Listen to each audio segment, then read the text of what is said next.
చెప్తారా లేదా? పాపములను ఛేదించండి. పాపములను క్షమించి తన రక్తంలో నన్ను కడిగి నీతిమంతురాలుగా చేశాడు అని చెప్పగలరా?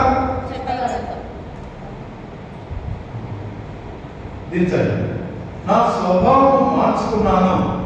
పాప స్వభావం కాదు, పాత స్వభావం కాదు, నూతన జీవంతో కూడిన స్వభావం నేను ధరించినాను. నూతన జీవంతో, నూతన స్వభావంతో జీవిస్తాను, పాత స్వభావంతో జీవించాను అని చెప్పగలరా? జీవించండి. తిరిగి శ్రమలు, ఇబ్బందులు, ఇరుకులు, అవమానాలు, నష్టాలు వస్తాయి. వాటిలో నేను ధైర్యంగా ప్రభు కొరకు నిలుస్తాను. ఎన్ని శ్రమలు వచ్చినా సరే నేను ప్రభు పక్షాన, ప్రభు కొరకే నిలుస్తాను చెప్పగలరా? ధైర్యం చెప్పాలి, గట్టి చెప్పాలి.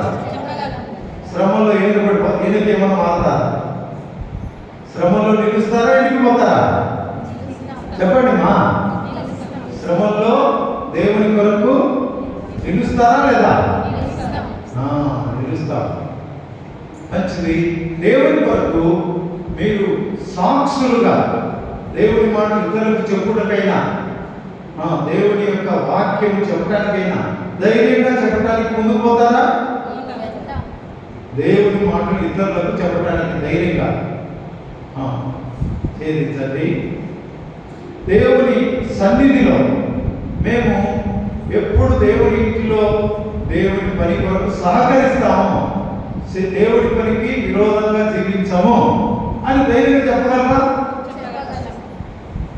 ధైర్యంగా బయట. మంచిది. తర్వాత మీ పేరు జీవగ్రంథంలో దేవుని దగ్గర ఉందని నమ్ముతున్నారా? ప్రభు మిమ్మలను మీ సాక్ష్యమును దీవించునుగా. ఇప్పుడు ఇంటి తిరిగి ప్రార్థన చేస్తాము. ఇప్పుడు పాట పాడుతూ ఉండగా